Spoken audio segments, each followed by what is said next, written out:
He who becomes a lamb among wolves will not survive the night. Niccolo Machiavelli.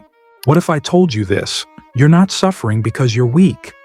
You're suffering because you believed kindness was the currency of life.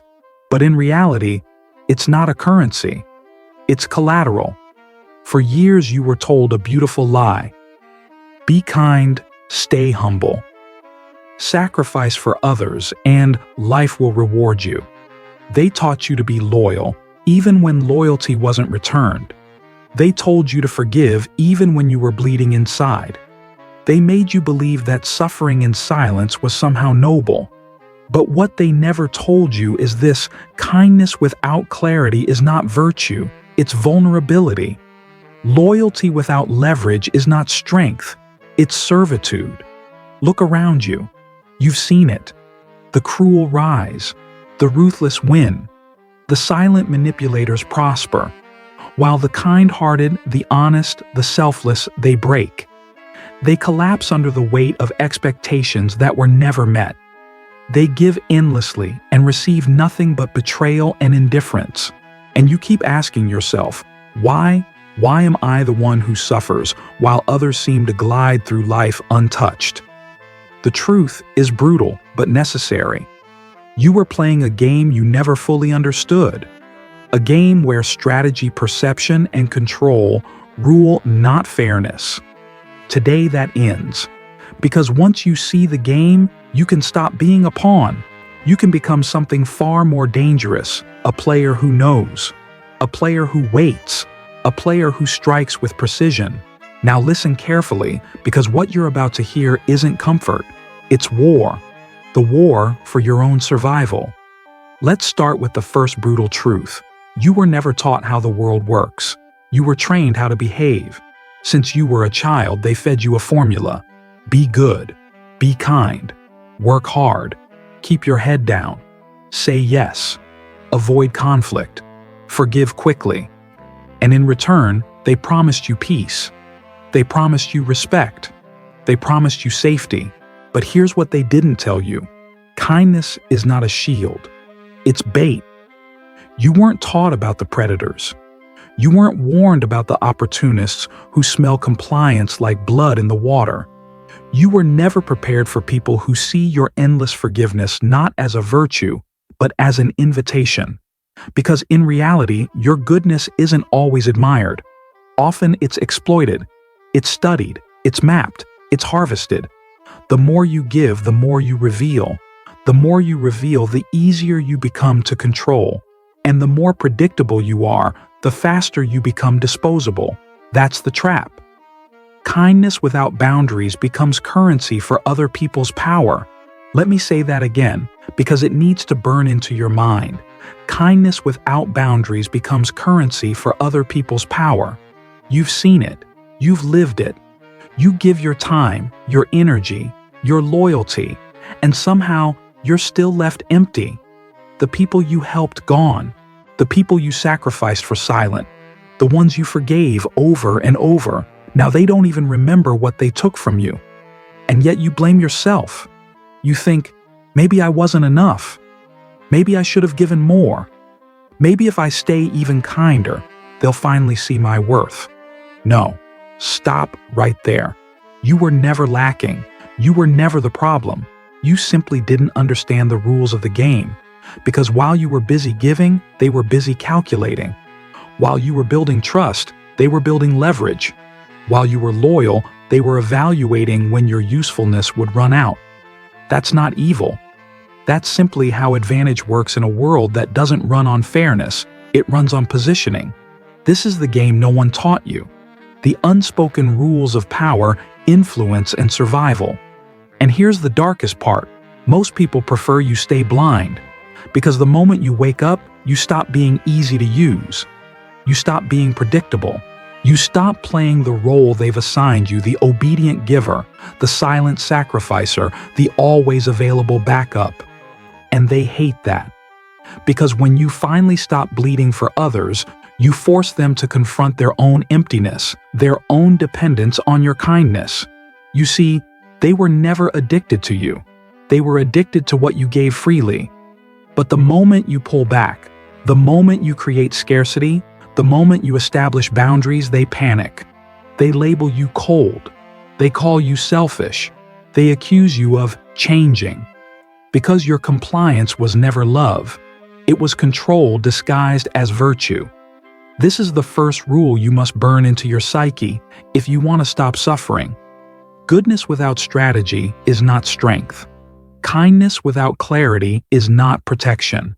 Loyalty without leverage is not safety. The world doesn't respect your exhaustion. It doesn't honor your sacrifices. It rewards your value, and only when that value is properly guarded. From this point forward, everything changes. You stop giving blindly. You start observing. You start calculating. You start protecting. Not because you're becoming heartless, but because you're finally becoming clear. And clarity. That's the beginning of real power. Now let's strip away the last illusion. You were never betrayed by people. You were betrayed by your own misunderstanding of the game. You thought life was governed by fairness. You thought loyalty would earn you loyalty. You thought love would guarantee love. You thought sacrifice would be repaid in kind. That's not how this world works. Not now. Not ever. You see, the world isn't built on morals. It's built on leverage. It's built on advantage. It's built on who controls who quietly. Machiavelli saw it long before any modern self-help guru tried to sugarcoat it. He didn't write for kings because they already had power. He wrote for those who were getting crushed by their own kindness, for the man who gave too much, for the woman who stayed too long, for anyone who kept asking, "Why wasn't I enough?" And his answer was brutal but liberating. You were enough. You simply played by rules that don't exist. Because while you were being loyal, they were being strategic. While you were waiting for justice, they were positioning for advantage. While you were hoping for reciprocity, they were measuring cost versus benefit. That's the game you were never taught to play. Not the game of being good, the game of being useful. And usefulness doesn't come from self-sacrifice. It comes from controlled access scarcity and boundaries that make others value your presence, not expect it. Look around. Who wins in business? The one who demands value, not the one who gives for free. Who commands respect in relationships? The one who maintains standards, not the one who keeps forgiving. Who holds power in friendships? The one who knows when to say no, not the one who always says yes. This is the real equation. Value minus boundaries equals exploitation. Let that burn into your mind. Value, boundaries, exploitation. And here's where most people get trapped. They think being good means being endlessly available. They confuse patience with tolerance. They confuse humility with submission. They confuse love with self-erasure. The ones who understand the game, they observe you. They study your patterns. They test your limits. And the moment they realize your limits don't exist, they take and take and take, not out of malice, but because you allowed it. This isn't a world of evil versus good. It's a world of players versus pawns. And pawns suffer not because they're weak, but because they never realized they were in a game to begin with. That's your awakening moment. The most dangerous phase of your life is not when people betray you. It's when you finally open your eyes and realize it was never personal, it was always structural. You weren't targeted because of who you are. You were simply easy to predict, easy to control, easy to manipulate. But once you see the game, everything shifts. Because when you see how people move for advantage, you stop bleeding for validation. You stop explaining yourself. You stop negotiating your worth. You learn the art of controlled distance.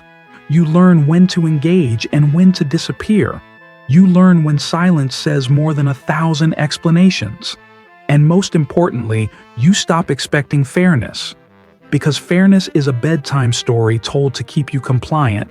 But leverage is reality. Boundaries are reality.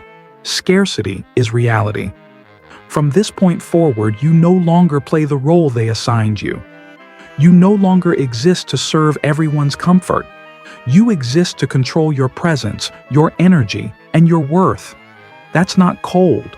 That's survival. Machiavelli never told you to abandon your morals. He told you to stop confusing goodness with weakness. He told you to protect your heart with strategy, not sentiment. Because in this world, the man who sees the game stops being played. Let's cut even deeper now. Because this is the part most people refuse to admit. Kindness is only strength when it's controlled. When it's unguarded, it's suicide.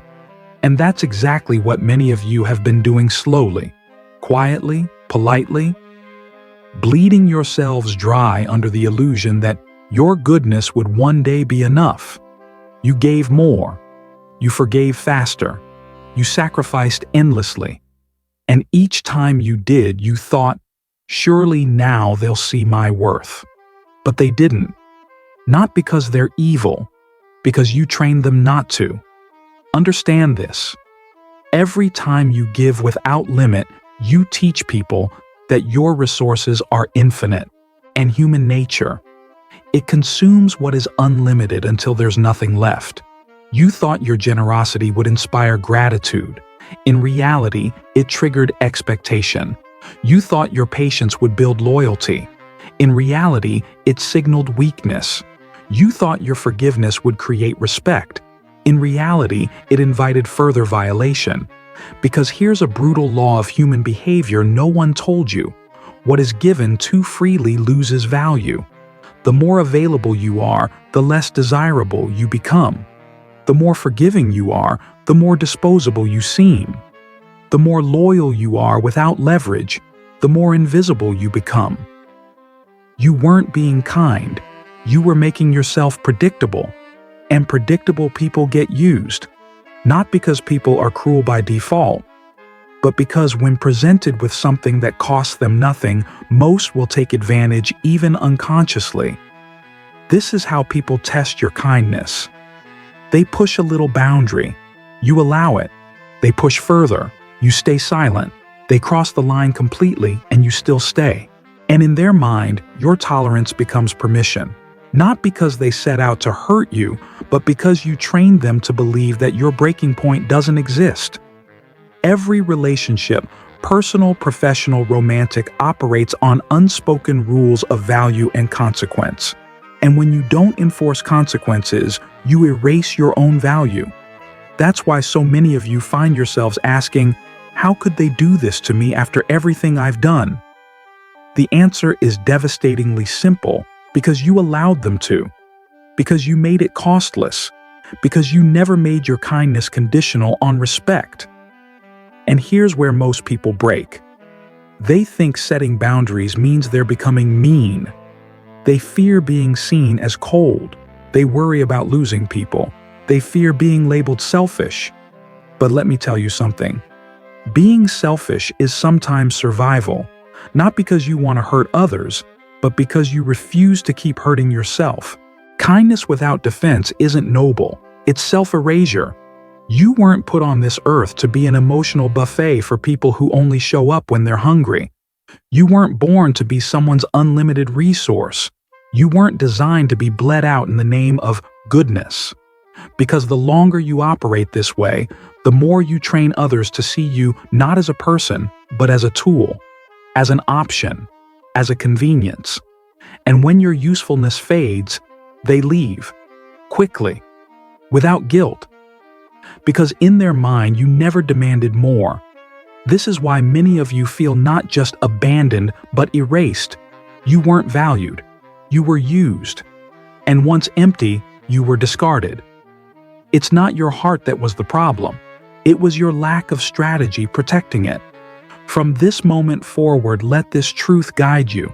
Kindness without limits is exploitation. Loyalty without leverage is submission. Forgiveness without consequence is erasure. You don't stop being kind. You start being calculated. Because true kindness is not giving everything. It's giving wisely. It's giving where respect exists. It's giving without sacrificing your dignity. And once you understand that your kindness becomes power, not a cage, you may still be wondering, is it really that bad? Is kindness truly that dangerous? Let's leave theory for a moment. Let's look at the world you're living in, the real battlefield, where this game plays out every single day. Case 1. The loyal employee. He comes in early, stays late, never complains, volunteers for extra work, covers for others' mistakes, says yes to every request. For years he believes, if I keep giving, if I stay loyal, one day they'll see, they'll reward me, they'll promote me. But when layoffs come, he's the first to go, not because of performance, but because his loyalty made him predictable, because his quiet sacrifices were seen as obligations, not contributions. His kindness wasn't valued, it was expected, and what's expected eventually gets ignored. Case 2. The endless giver in love. She gives her partner everything: time, patience, second chances, third chances, forgiveness after betrayal, affection without boundaries. She convinces herself, if I love harder, he'll finally change. If I give more, he'll finally see my worth. But instead, he drifts further, respects her less, takes her for granted, because her kindness taught him something brutal. There are no consequences here. I can take, and she will stay. Her love didn't make him cherish her. It made her replaceable. Case 3. The selfless friend. He's always there. The one they call at 2 a.m. The one who listens, supports, gives, helps. He sacrifices his time, his energy, his own well-being to be the good friend. But when his life falls apart, silence. No one shows up. No one checks in. No one carries him the way he carried them. Because his role was never reciprocal. He was useful, not valued. They weren't friends. They were beneficiaries. These are not rare stories. These are not exceptions. These are the patterns. Because in every one of these cases, the same unspoken rule was operating. When you give too much for free, people forget what it cost you. When there's no price, there's no appreciation. When there's no limit, there's no respect. And here's the most painful part. It's not even always conscious. Most people don't sit around plotting how to use you. They simply respond to the system you've trained them into. You taught them you don't require balance. You taught them you don't enforce boundaries. You taught them that your loyalty, your forgiveness, your time were infinite. And so they treated them like infinite resources. Now pause. Let this land deeply. Your endless giving does not make people love you more. It makes them need you less. It makes them see you as replaceable. Because human psychology is wired for scarcity. We value what we fear losing. We chase what feels rare. We respect what enforces standards. Predictability breeds boredom. Availability breeds disrespect. And softness without strength breeds exploitation. You thought you were buying security with your kindness. In reality, you were teaching people to never fear losing you.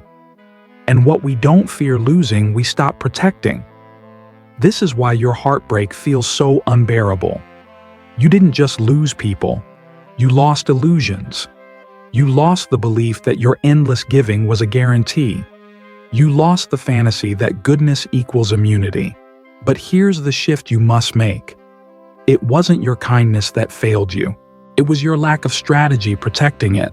From now on, understand this law: give but measure, love but enforce standards, help but require mutual investment, forgive but not endlessly, be available but not disposable.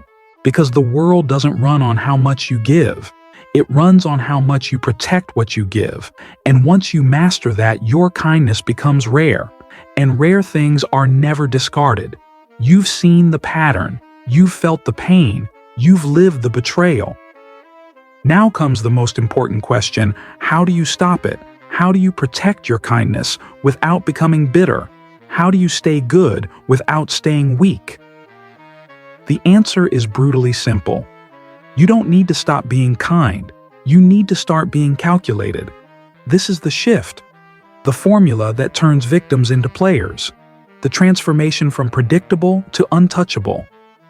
Because here's the truth you've never been taught. In this world, kindness is not a guarantee, it's a transaction. When you give without strategy, you become a supplier. When you give with control, you become a force. Step 1. Boundaries. Boundaries aren't walls to keep people out. They are gates you control. You decide who enters, how long they stay, and what they have access to. You don't have to explain them. You don't have to apologize for them. You don't have to justify why they exist. Boundaries are self-respect in action. They say, I will give but not bleed. I will help but not at my expense. I will love but not lose myself.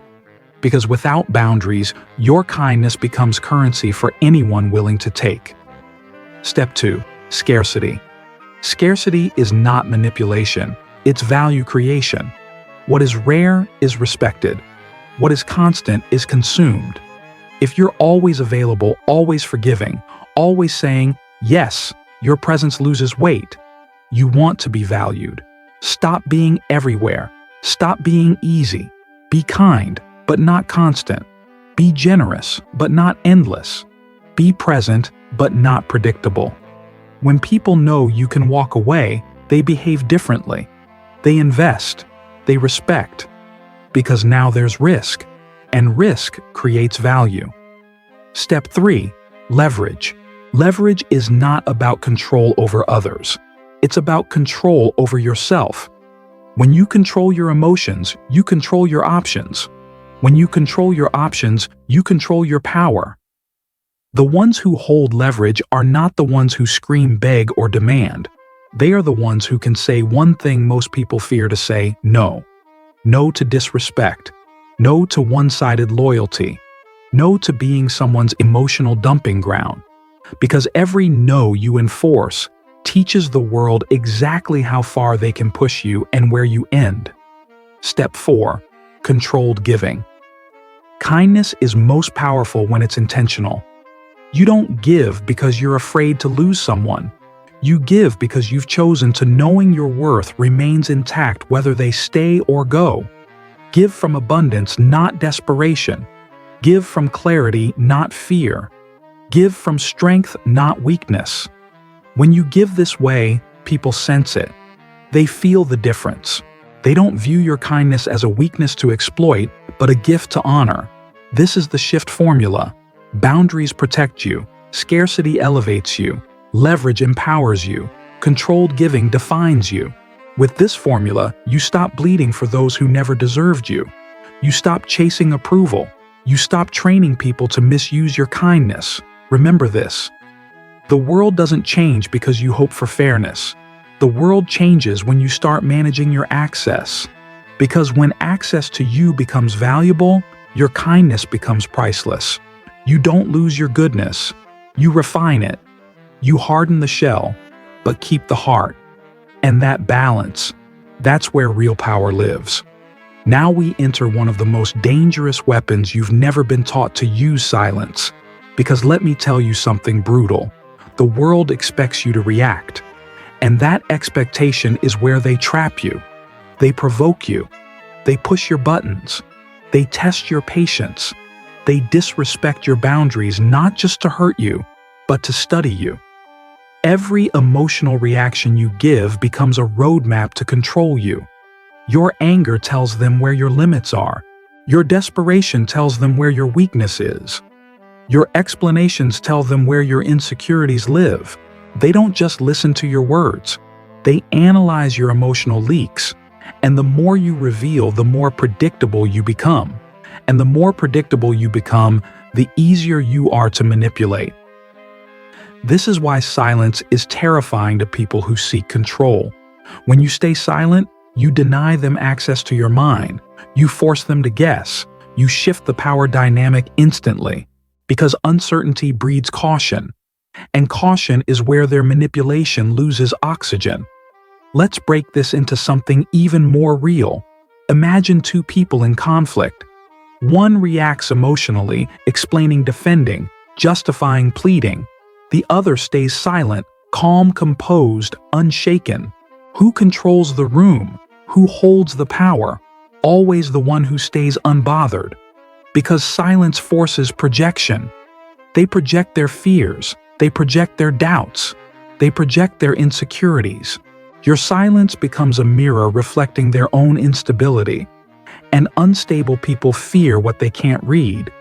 But let's be clear, silence is not passive. It's surgical.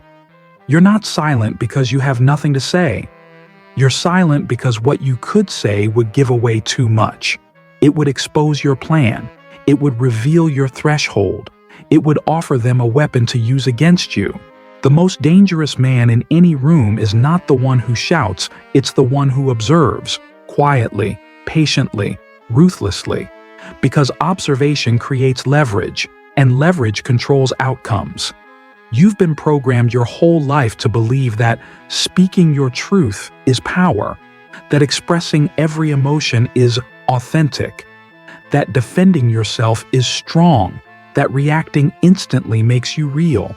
But what you weren't told is that visibility is liability, predictability is vulnerability, emotional leakage is ammunition for your enemies. The world rewards those who can absorb emotional storms without breaking, because unshaken presence is magnetic.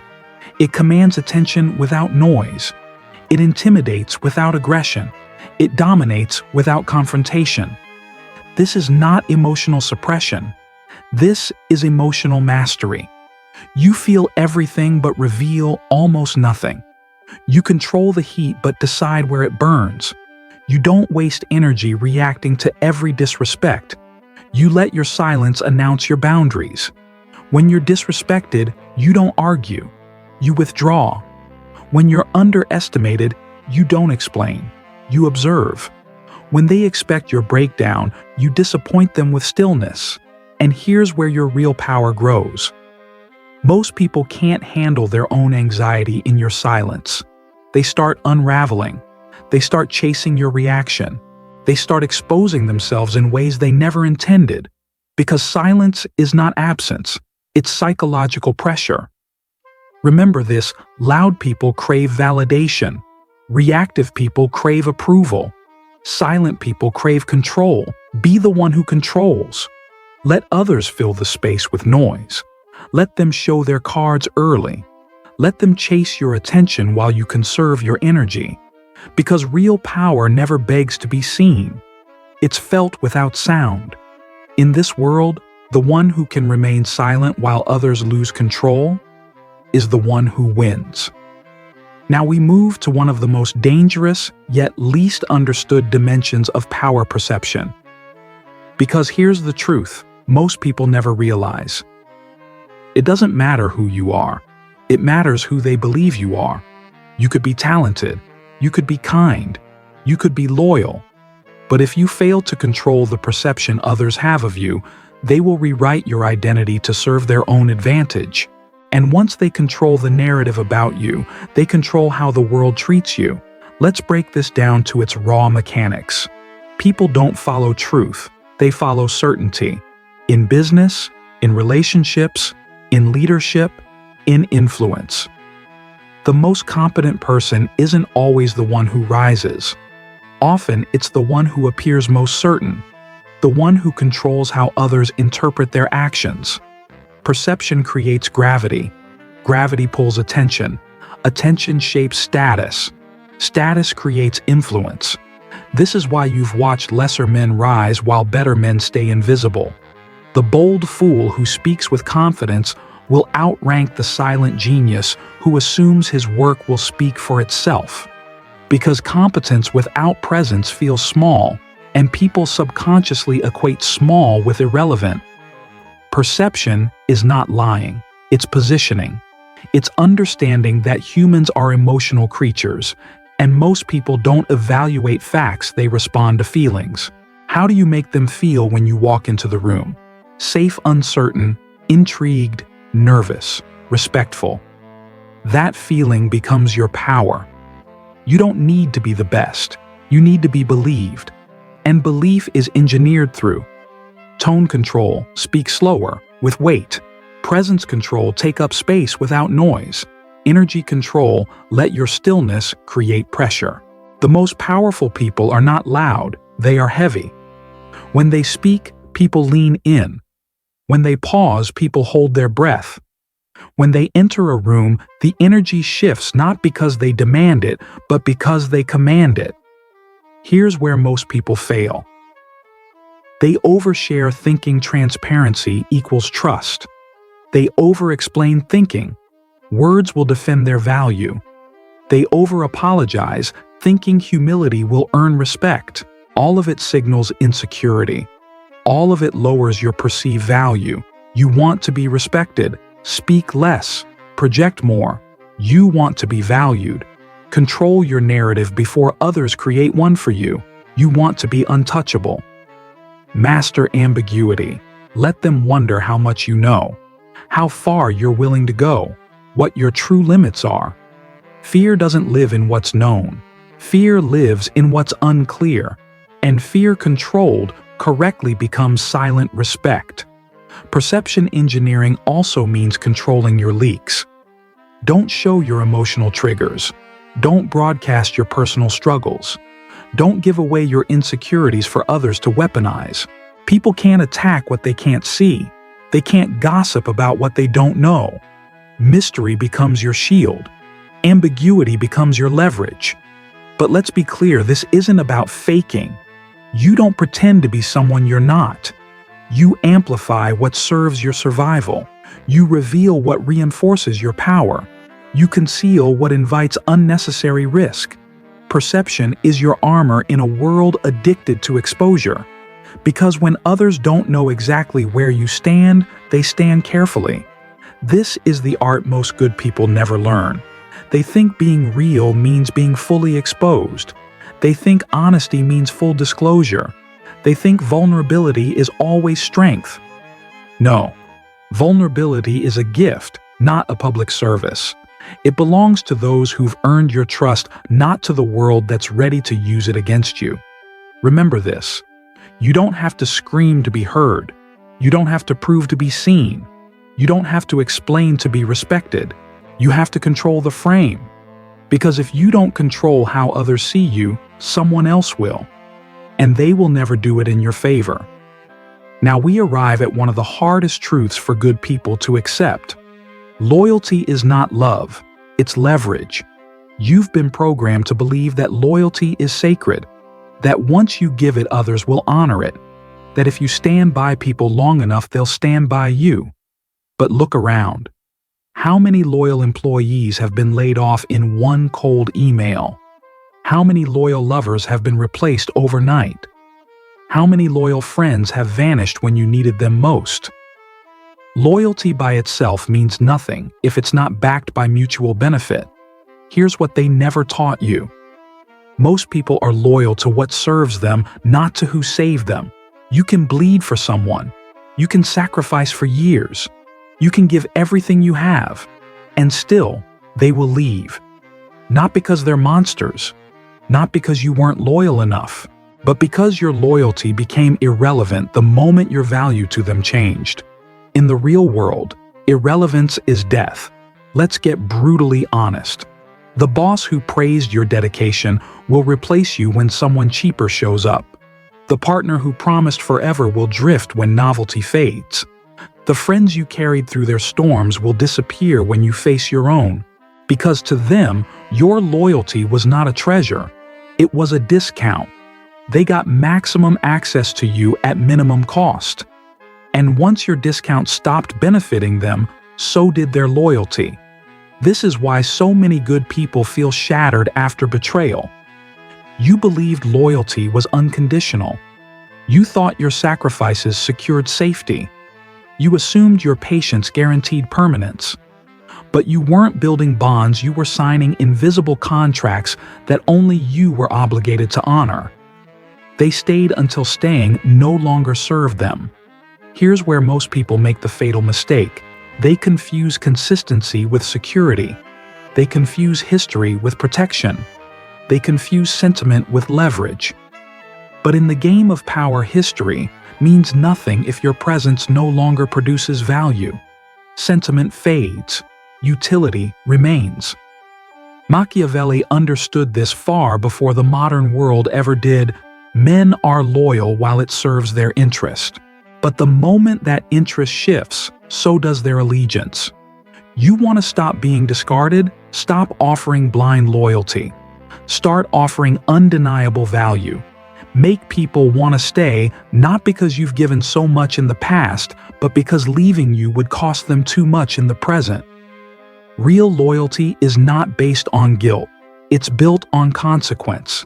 They stay because they need you, not because they pity you.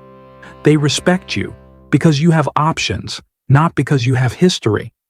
They invest because losing you would destabilize their position. That's not cruelty. That's strategic survival. Here's the upgraded rule you must live by. Don't offer loyalty.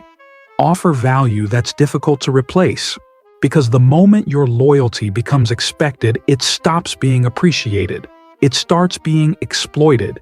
And when betrayal does happen, don't collapse. Don't chase. Don't explain. Don't beg. Simply withdraw. Disappear. Let the silence become the punishment. Let your absence haunt them.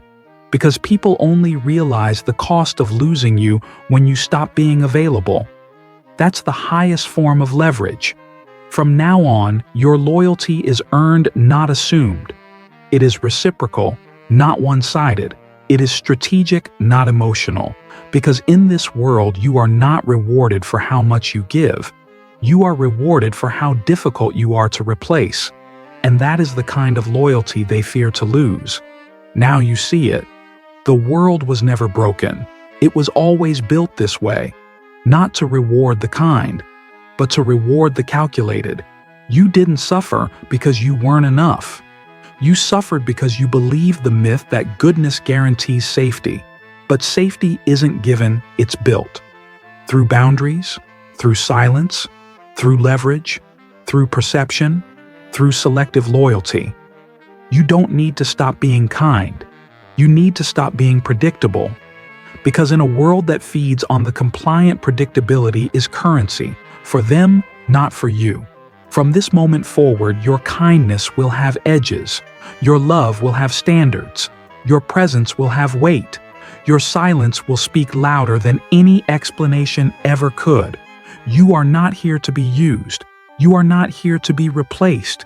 You are here to build a presence that cannot be ignored, a value that cannot be dismissed, and a power that doesn't scream, it simply exists.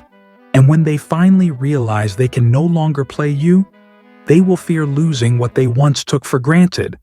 That is not revenge. That is psychological freedom.